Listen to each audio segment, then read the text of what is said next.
last Easter, one of our visitors kept leaning over to one of our laymen while I was preaching, and I kind of wondered what was going on. I talked to the layman afterwards, one of our godly leaders, and I said, what was happening? He said, this was a friend of mine that didn't know anything about Jesus, and he kept leaning over and saying, is that true? Is that true about Jesus? And it was exciting to see that he was so interested in this that he told my layman in the parking lot, I wanted to learn more about Jesus. Well, by the next Easter, he had been baptized. He had been off of alcohol and drugs for many months. And it was just a wonderful celebration of how God was working in somebody's life during Easter. One of the interesting and exciting aspects of being a youth pastor that steps into the head pastor role of a church is that you have a lot of teens to immediately pull from. And one of the things that I've really been looking forward to and has been a very enjoyable aspect of the ministry at our church is just finding ways for our young adults to serve, finding places for them to feel connected to the church. It's one of the things I have a passion for, and it's exciting to see that happen in a place where traditionally young adults kind of moved away and never came back. Just to see that happen is encouraging, and it's exciting, and it's one of those aspects of ministry that you kind of hold on to. That's great. And I would say, just as I think many of us are new, right, is with coming to a new church, it presents new opportunities. And what I'm seeing is just people who are really, really hopeful and really excited about the days to come. And even in coming to College Church for me, that wasn't necessarily like I wasn't looking for a change. I wasn't looking to even thinking about College Church in any sort of way. But it's just been incredible to watch what God has done even in a short time, in 9 months. Of really just life beginning to happen in the place, and already seeing the hopefulness of what Jesus has in store for us. So.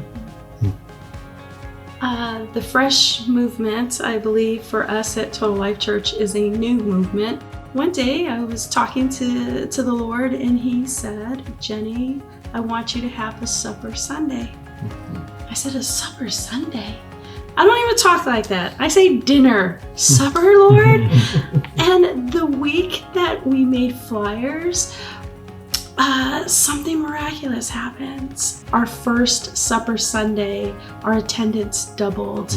I just have to believe that faith and taking a step of faith and being obedient to the Lord, he just wants to do some amazing things. That's and right. So it's been really exciting to see what God has done as a result of his Fresh movement. That's great. It's incredible in ministry when people actually show up to the things we want to have happen. And that to me is a miracle in and of itself, because I think like these people could be anywhere else in the world. So when things like that happen, it's incredible. I love that. And just like the fact that you have volunteers that show up for things and that want to be there and that actually participate, and they're not just there because you voluntold them. Like there's some man, that's some real ministry, and that's incredible when that happens. And it's a great feeling. Like it's a confirmation that God is moving. Like this is not a stale and dry place. That is incredible.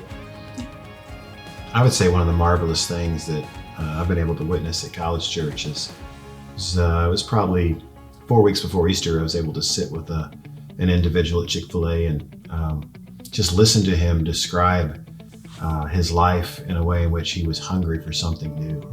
And he knew a change needed to happen, and there was a family at College Church that invested so much in him, and he started a relationship with Jesus and was baptized on Easter Sunday. And the most incredible thing, though, is just watching our people as they've responded to him. People taking him out for breakfast, and people taking him out for dinner, and people inviting him to a Bible study, and really just watching people get excited about this new believer and how they get to walk with him and really help shape him and form him into a follower of Jesus. So that's just, man, it's made me hopeful that we could repeat that over and over and over.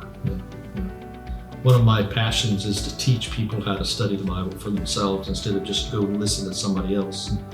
And I invited our church, if you want to learn how to study the Bible, meet me on Wednesday nights. And I had 30 people meet with me for 14 weeks as we just talked through what it meant to study it ourselves and how to apply it. And it's just been an exciting movement in our church as they now come to me and say, hey, I've got a bunch of questions. How do I study the Bible about these questions? And so it's been really fun as a pastor to see them fall in love with the scripture. I think for me, one of the marvelous works that the Lord is doing is, I heard him clearly say, Jenny, make Christ-like disciples, and I will build my church. And as a result of that, we also have seen new commitments and people getting saved and sanctified. And since we've begun this discipleship in our church and seeing people at the altars, our attendance, it's just has grew 4 times its number. Every week people are getting saved and baptized. And so God is doing a marvelous work in the community, which is pretty awesome to watch. One of the things that I tend to have reflected on more and more over the past couple of months is just the way that God can marvelously heal within a church congregation that's been hurt. Especially when there is something just deeper than the surface level, when there is a spiritual hurt present. And that has been a true blessing in our congregation over the past several months, is just acknowledging both how God heals and that God can heal these relationships, and that when these relationships are healed, something beautiful is there. It's not simply just a scar that we try to ignore, but it can be something that actually grows, which is a blessing in many ways.